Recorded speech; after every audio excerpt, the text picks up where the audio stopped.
আমাদের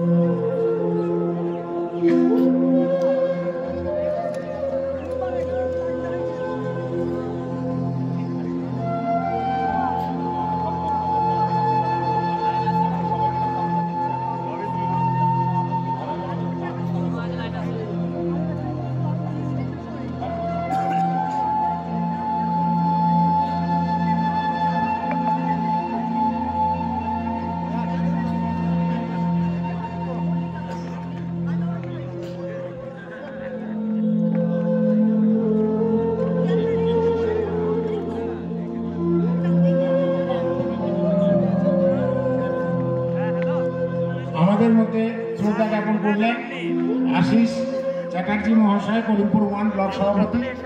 আমাদের মধ্যে শ্রদ্ধা জ্ঞাপন করলেন করিমপুর 2 এর সোমেন দা, করিমপুর 2 এর তেহট্ট বিধানসভার কার্তিক দা থেকে শুরু করে আমাদের সুখদেব দা, দেবব্রত দা,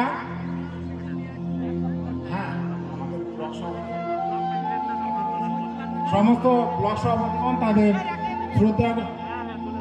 শ্রদ্ধা জ্ঞাপন করেছেন। এবার আমাদের জেলার শাখা সংগঠনের সভাপতিগণ লিলুপার হোসেন মাইনরিটি সেলের সভাপতি অনুরোধ করা হচ্ছে আমাদের ব্লক সভাপতি দেবব্রত মুখার্জি মহাশয়কে অনুরোধ করা হচ্ছে শ্রদ্ধা জ্ঞাপন করার জন্য।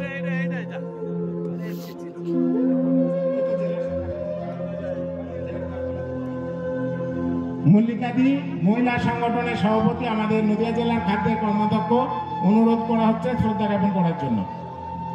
আমাদের সন্তোষ ভাইকে অনুরোধ করা হচ্ছে।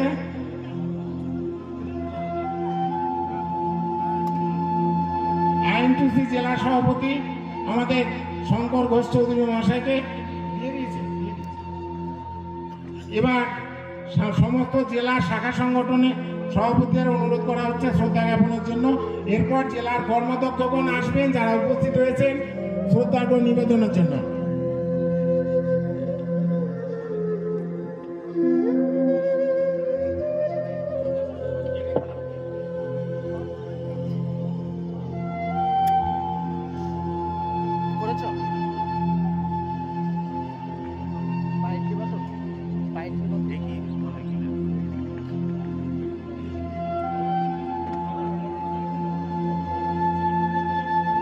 এবার পঞ্চায়েত সমিতির যারা সভাপতিগণ আছেন তাদেরকে অনুরোধ করা হচ্ছে শ্রদ্ধার্ঘ্য নিবেদন করার জন্য।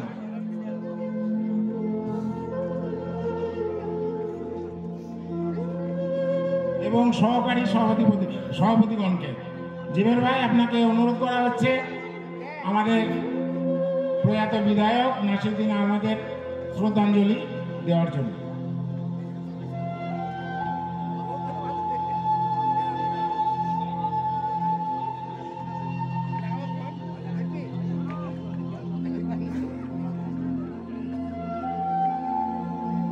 চাচা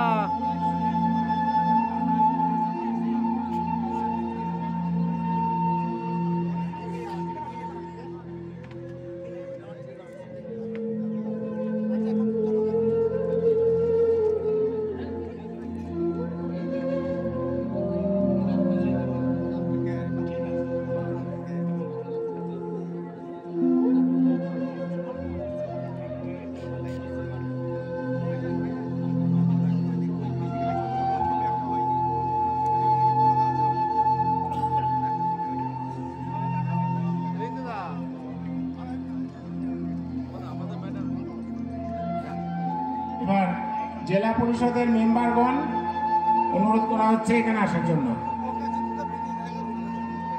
এবং আমাদের আইনজীবী দেবাশিস দাকে অনুরোধ করা হচ্ছে শ্রদ্ধাঞ্জলি জ্ঞাপন করার জন্য।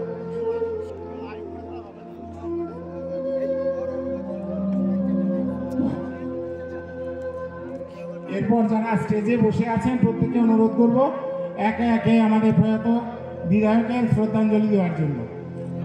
আমরা আরেকটু অপেক্ষা করবো। আমাদের পথে দুই ধারে রাস্তা ধারে প্রচুর লোক আসছে। আপনারা যে যেখানে মাইকে শুনছেন আমরা তাড়াতাড়ি চলে আসুন। আমরা কয়েক মিনিটের মধ্যে আমাদের মিটিং আরম্ভ করে দেব। আমাদের বাজারের ভিতর এবং সার্কাস ঘর থেকে যারা হেঁটে আসছেন তারা একটু তাড়াতাড়ি আসবেন। আমরা অলরেডি মিটিং আরম্ভ করতে চলেছি এবং আমরা যা যেখানে আছেন আমরা পেছনে জায়গা আছে পাঁচিলের ওপারও জায়গা আছে।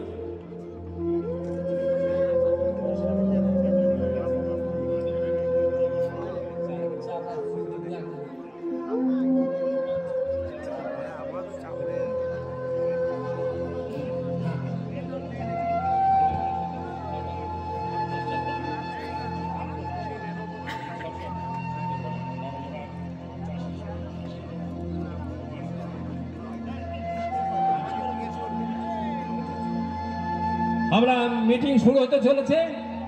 আমরা খুব শর্টের মধ্যে প্রত্যেকটা ব্লক সভাপতিকে আমরা শুরু করতে বলছি। আমরা চাবড়ার ব্লক সভাপতি সুখদেব বাবুকে বলার জন্য খুব অনুরোধ করছি। সুখদেব বাবু, আমি মাইকটা নেন এবং আমরা বক্তব্য বলুন। ধন্যবাদ সঞ্চালক মহাশয়। আজকের এই স্মরণ সভার আহ্বায়ক মঞ্চে উপস্থিত নদিয়া উত্তর তৃণমূল জেলা কংগ্রেস কমিটির সভানেত্রী মাননীয়া মৌমা মৈত্র মহাশয়, সেই সঙ্গে উপস্থিত বিধায়ক মাননীয় বিমলেন্দু সিংহ রায় মহাশয়, বিধায়ক মাননীয় তাপস সাহা মহাশয়, জেলা পরিষদের সভাধিপতি মাননীয় তারানুল নবীন মহাশয়, সেই সঙ্গে সর্বস্তরের নেতৃত্ব, সামনে যারা বসে আছেন সকলকে শ্রেণী বিশেষ ধন্যবাদ জানাচ্ছি, শুভেচ্ছা জানাচ্ছি। আজকে আমরা অত্যন্ত মর্মাহত, কারণ আমরা জানি কালীগঞ্জ বিধানসভার বিধায়ক মাননীয় নাসিরউদ্দিন আহমেদ মহাশয় তিনি আর আমাদের মধ্যে নেই। তার স্মরণ সভাতেই আজকে আমরা উপস্থিত হয়েছি। ওনার সঙ্গে আমার এই ছোট্ট রাজনৈতিক জীবনে অনেক সময় কাটিয়েছি। আমাকে নিজের সন্তান স্নেহে উনি স্নেহ করতেন, বিভিন্ন বিষয়ে পরামর্শ দিতেন। তা আজকে সেই জায়গায় দাঁড়িয়ে ওনার সম্পর্কে অনেক কথা বলার শিখেছি, কিন্তু সেই বলার সময় বা অবস্থাও আমার নেই। তাই উনি যেখানেই থাকুন ভালো থাকুন, ওনার আত্মার শান্তি হোক, এইটুকু আমার কথা শেষ করছি। ধন্যবাদ। এবার আমাদের প্রয়াত নেতা সম্পর্কে সংক্ষিপ্ত বক্তব্য দেবেন আমাদের নাকাশিপাড়ার ব্লক সভাপতি কনিষ্ঠ চ্যাটার্জি মহাশয়। আজকে আমরা এই ভাবগম্ভীর পরিবেশে সকলে একত্রিত হয়েছি। আমাদের কাছের অত্যন্ত প্রিয় মানুষ, নদিয়া জেলায় দলের একদম সরু বা তার যার যে সমস্ত মানুষ দলের সঙ্গে ছিলেন, সেই মানুষটি মধ্যে অন্যতম আমাদের প্রয়াত বিধায়ক, যার স্মরণ সভায় আমরা সকলে একত্রিত হয়েছি, নাসিরউদ্দিন আহমেদ। এখানে আমাদের জেলা স্তরে বিভিন্ন নেতৃত্ব, আমাদের সম্মানীয় সাংসদ, বিধায়কগণ উপস্থিত আছেন, জেলার বিভিন্ন শাখা সংগঠন এবং জেলা পরিষদের সভাধিপতি সহ এই আজকের এই শোক সভায় বিভিন্ন প্রান্ত থেকে যারা উপস্থিত হয়েছেন তাদের সকলে আমরা আজকে এই যে সুযোগটা করে দেওয়ার জন্য প্রথমেই আমাদের জেলা সভানেত্রীকে ধন্যবাদ জানাচ্ছি। কারণ আমরা যারা রাজনৈতিক অঙ্গনে আছি, আমাদের যেমন পরিবার একটা অংশ, ঠিক তেমনি আমাদের রাজনৈতিক পরিবার তার একটা বৃহৎ অংশ, সেই বৃহৎ অংশ একজন সঙ্গীকে আমরা হারিয়েছি। আমরা জানি যে এই মানুষগুলি আজকে আমাদের ছেড়ে দল প্রতিষ্ঠা লগ্নের পর থেকে হয়তো অনেকে চলে গিয়েছেন, কিন্তু লাল সাহেবের চলে যাওয়াটা অত্যন্ত আকস্মিক এবং যার জন্য আমাদের কারোর প্রস্তুতি বা মানসিক প্রস্তুতি ছিল না। যে মানুষটা সেই দিন তার মৃত্যুর 3 ঘন্টা আগেও একটা অনুষ্ঠান করেছেন এবং তিনি সচল অবস্থায় সেখানে ছিলেন, হঠাৎ করে আমরা এই খবরটা শুনে সত্যিই মর্মাহত। যার জন্য আজকের এই শোকসভার মাধ্যমে আমরা আমাদের সেই প্রিয় বিধায়ক তথা আমাদের রাজনৈতিক সহকর্মীর যে স্মৃতিচারণা, এখানে বিভিন্ন সময় আমরা তার সঙ্গে রাজনীতিতে কাটিয়েছি এবং বহু কিছু তার সঙ্গে আমরা শিখেছি একজন সিনিয়র নেতৃত্ব হিসাবে। আমরা যেগুলি আমাদের রাজনৈতিক জীবনে আমরা কাজে লাগাই বা আগামী দিনে লাগাবো,